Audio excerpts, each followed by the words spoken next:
Yes. Shout out to all my left laners who are actively violating all speeding laws in America for the left lane mix. I am the Inphamus Amadeuz. This is the Punchline Academy. Tone, how you feel about that left lane mix that we just dropped on the listeners? Your mic's not on. Bro, it's the best mix in America. Nobody's fucking with that. Man, yo, shout out to my guy, Rod Arula, Miss Get Adam. We were in North and South Carolina last weekend. For the Punchline Academy Live, we were specifically told by the promoters not to smoke weed in the car. And of course, the guy was with had a blunt in the car. Not only did he have a blunt, he had an open bottle of Don Julio doing 75 in a 40 in South Carolina. The driver? The driver. He was with me. Got pulled over. Facts, hot boy. Pulled over with a blunt and a bottle of Don Julio. Shout out to Tom Mel. He had an open cup of Hennessy. And you know how they got away with this? They said it was with me, the Inphamus Amadeuz, a Shade 45. Shout out to the people of South Carolina, man. Shout out to Harlem in the building. Mike and Keys is here. They have a new project with my guy who's in the corner looking too cool for school. It's called 6E Davies. Welcome to the Punchline Academy. What's up? What's up, baby? How you doing, man? I'm minding my business professionally. You have been super active, but so previously to me being here at SiriusXM, I was a film director. I shot over 170 music videos, and I shot a video for Styles P called Welcome to New York in Yonkers. It was you, Nino Man, Snipe Life, and Styles P. We shot it on this walkway over. It was like battling. Oh, yeah. I remember Yeah. that. Yeah, and we had Chris Rivers in the video. It was almost like a Warriors type of theme. But when you look at, let's say, from that perspective of Davies in 2015 to now, what do you think is the similarities and things that have made changed about you since you've had some success? What's similar and what's changed? Yeah. My love for the music is very similar. My love to create is very similar. What's changed is just my outlook on the game and perception of what you be thinking shit is, and it really don't be what you think it is. Yeah. But beyond that, I'm basically the same. I got kids now. Yeah. I ain't had no kids back then. Oh, wow. Congratulations. I got 2 daughters. Nice. But yeah, I feel like I'm the same. I just grew with life and shit like that. But musically, I still got that same love, that same passion, that same want to be in the studio every night, that same want to hear new beats. You know what I mean? That never went nowhere. Yeah. How important is it when things start to change for you as a person that you protect your energy? Right? I got this show, the Punchline Academy. I changed my number. People are stressed. I had to, because everybody can't go on this journey with you, right? And then when you become who you are meant to become, you can pick and select what type of people you want around you. So how important is it when you achieve this amount of success to protect your personal energy? I think it's important to just really keep the love around that was there before the fame. A lot of times, you know what I'm saying? Like, even with you trying to block it off or change your number and all of that, you still need that reassurance from the ones that really know who you are. You know what I mean? That to me, that's what kept me grounded. That's what kept my head from blowing up. You know what I mean? I kept the same people around me. Always keep my moms and just certain people, I keep them close. Like, you know what I mean? Like, I really cherish them people because I knew them before rap. You know what I mean? Yeah, it's important to keep that certain type of personality, them close people to your tone when you're navigating through the system. Right. Most def. Hey, Dave, I don't know if you remember a while back you did an interview with Lord Sear. Sear? Yeah, it was through Zoom, and you were actually in your store in Harlem. Facts. I do remember that. Shouts to Sear. That's my dog. Absolutely. And, you know, I've known you as this incredible businessman. Everything you touch kind of turns into gold. So much respect. I recently read an article that Ice Cube sold one of his big 3 teams as a franchise. And I know you're heavy into the basketball. Is there a possibility that one day maybe you'll be a franchise owner or that's of a team in the big 3? That's something I'm definitely not opposed to doing that. That's dope. Shouts to Cube. I'm definitely. I ain't even know that, but yeah, I'm gonna look into that now. You just put me on. I'm gonna look into that. Thank you, bro. Okay, I'm gonna want a percentage of that. Say that. Yeah, you definitely got to run the play. This is the Punchline Academy. We got Mike and Keys in the building. Now, you guys have produced for a bunch of artists, including Nipsey Hussle. I had one interaction with Nipsey Hussle. I didn't really know who he was, and I had Royce the 5'9" on this show, and I'm also a victim. We had this conversation where it's like we kind of missed the Nipsey boat, right? how important is it as producers to not only tap in with the artists that you're working with, but to harness their music in a way where it can last forever? Timeless records. You can hear me, right? Yeah, I can hear you. Yeah, You're in the left lane. This is the Punchline Academy. Yeah, so like you said, working with Nip, man, we just built the sound with him. That was our main goal, was to do that, and he allowed that to happen. You know, he had a lot of patience. We, you know, with us, with creating, and we shared a studio for like more than 2 years. Oh, so you guys are really tapped in. Yeah, like we on a were day-to-day basis, super yeah. tapped in with him. It was like a family. Like we met his parents, like his brother Black Sam. You know, it was just love. You know, so that's how it went. Yeah, for sure. This is the Punchline Academy. I am the infamous Amadeuz. Mike and Keys and Dave East is here. New project is out now. 6E. Fellas, what do you want to hear of this project? The Dangerous Rhythm, Okay. featuring Shaggy. Shaggy. Talk about this record and tapping in with a legend like Shaggy. So that happened in the midst of us finishing the project. Dave came to LA and we were finishing the project, and Okay. we already had part of the song done. We started in Colombia, and someone, AC, one of the producers that we're working with, he threw it out there like, "Yo, I can get Shaggy on the song." And he was like, "Just get Dave on the phone," and him and Dave got on the phone, and it happened like immediately. Yeah. No, super dope, man. The Punchline Academy, Dave East and Mike and Keys is here. New heat off this project.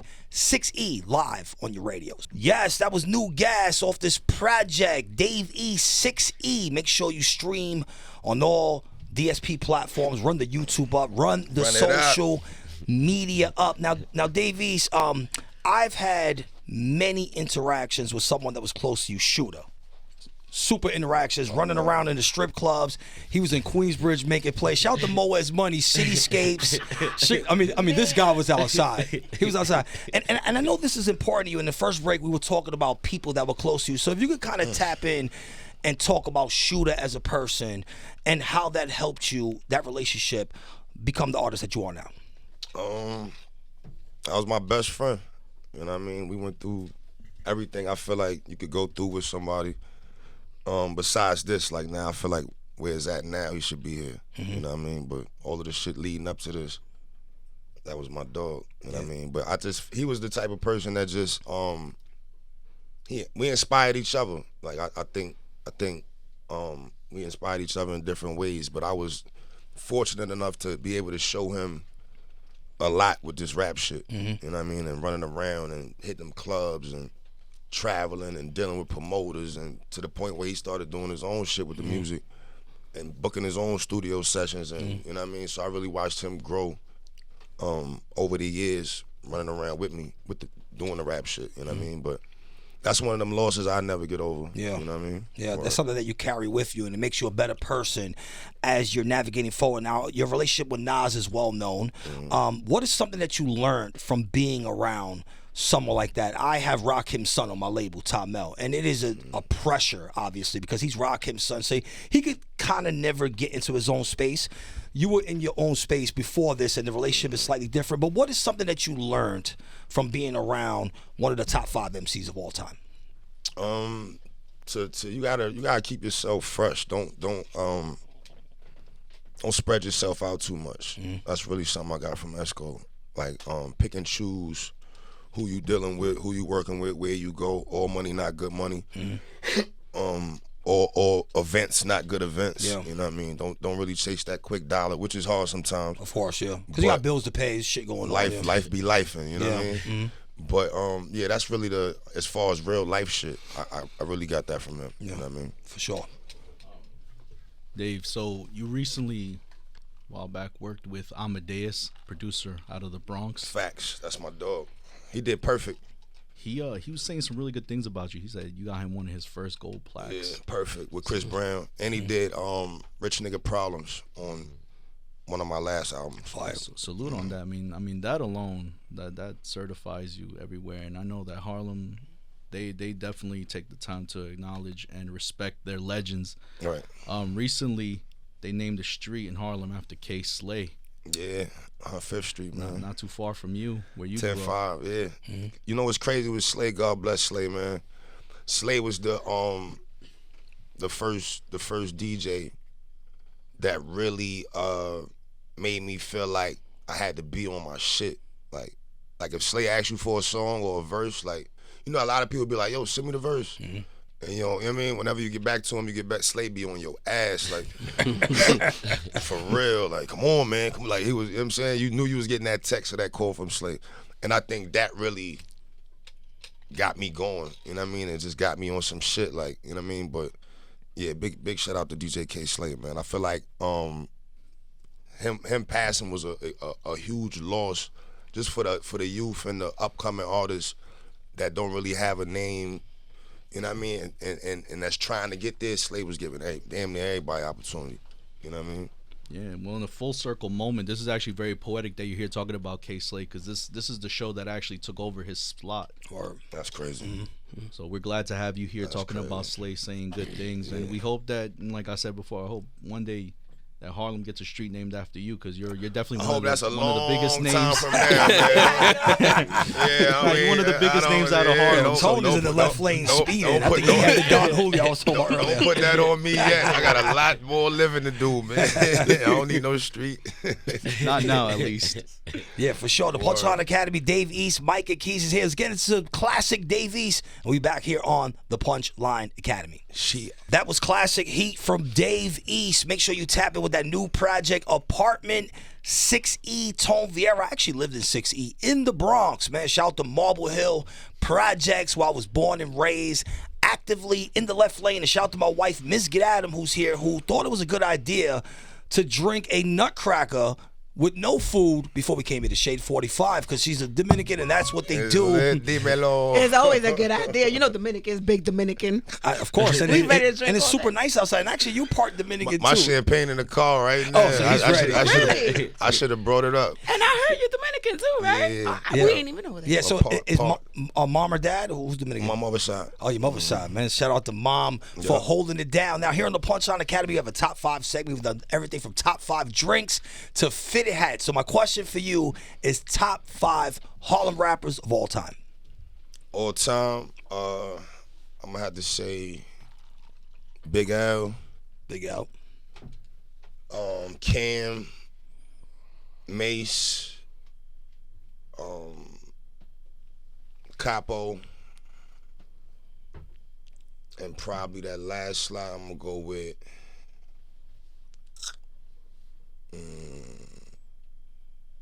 probably McGruff or Huddy 6. God bless the dead. Yo, rest in peace to Huddy 6, man. Top 5 Harlem rappers. Tone, how you feel about that list here on the Punchline Academy, man? That was a dope list. It was a solid list. It was well thought out, and I felt like it included the people that it needed to include. Yeah, of course. So Dave, as you're navigating, just kind of looking forward, like when people look back at what you've done on the hip-hop scene, when it's all said and done, what do you want your contribution and your legacy to be? My legacy, what would I want that to be? Just I was authentic, man. I didn't really follow no waves, no trends. I did it my way, how I wanted to do it. You know what I mean? And I hope that my story or the things I went through and the way I put it in the music, I hope that motivates somebody else, or it makes somebody else want to do their thing down the line, maybe 20 years, 30 years down the line. Mm-hmm. For sure, man. Yo, that's crazy. And you know, hip hop is very interesting right now. I want you guys' opinion on this, right? We've had all these battles and all these different things happening. How important is it that going into the summer of 2024, the listener and the consumer is focused on lyricism? As lyricists, as people that create music for lyricists, how important is it that we're actually having this conversation, that we actually have records that are in the clubs now, but you know, you borrowing out, and how do we move forward to try to, because I kind of feel like people that, you know, Punchline Academy is a very lyrical platform, right? So we highlight lyricists, and I'm struggling every day, right? Because I can't get a certain DJ to play these type of records, but when you have the 2 heavyweights of hip hop doing this type of shit, and it's going on social media and it's flowing through, how important is it for us to push the culture forward to have a battle like this happen? In my opinion, I think it's dope for hip hop. Just to have the energy it brought. Regardless, I'm not gonna get into the actual the politics and shit, politics of the battle or whatever it was called, but I think it was just the fact that it's the playoffs and it was that, like, you know what I'm saying, like that showed me how heavy just the culture itself is, like, in it, you know what I mean? So I think it was dope. I think it was healthy. I think it got people back writing. You know what I mean? Excited. I think it's bringing all of that back to rap. Like I think that's going to kind of balance it out because I feel like it's been a big party for a long time. It's been a big party. So I think that's going to bring back some type of consciousness, some type of lyricism, just amongst rap as a whole. I feel like because everybody was in tune with that. You know what I mean? And how do you guys feel as producers? It's a great thing for producers because I mean at the end of the day we've been waiting to give the music to people that know how to rap. Cause that's what comes out of good music is a dope rapper and a dope beat. So if you got both, then that's what's gonna work. So I pray that they get back to the basics of actually caring about what you're saying and not just rambling. Yeah. So I think it's a good thing. Yeah, for the culture, Tone. Absolutely. And right now, like with this whole project dropping, I felt like they picked a good time to drop this project. We're nearing the summer. Obviously being on Shade 45, Eminem is getting ready to drop a project. It made sense when I saw your name on the list of artists that are releasing albums in the next upcoming months. I was like, yes, this definitely fits. A lot of people were like, nah, I got to drop it during the 50th year hip hop. But I'm like, listen, it doesn't matter what year it is. Like Dave East, Eminem, like that's a stacked lineup just with those two names alone. So I'm looking forward to hearing the project in the left lane at full volume. Yeah, of course. So guys, the project just dropped. Talk about this project 6E. What can the fans and the consumers expect to get from this project? Well, first quality, and First and foremost. first quality first, and just that we actually care about the music, and you know we took time. This ain't just something we just did in one day or 2 days. This is something we did over time, and it's it's the love is put into it. So You're gonna get dope production and dope rhymes. That's what you're gonna get for sure. Yeah, for sure, man. Make sure you tap into that new project that is out now, Apartment 6E. This is the Punchline Academy. I am the Inphamus Amadeuz. Let's play some left lane shit for my people who are disrespecting all drinking and driving, smoking, and speeding laws on the highways of America. Left lane is activated. All right.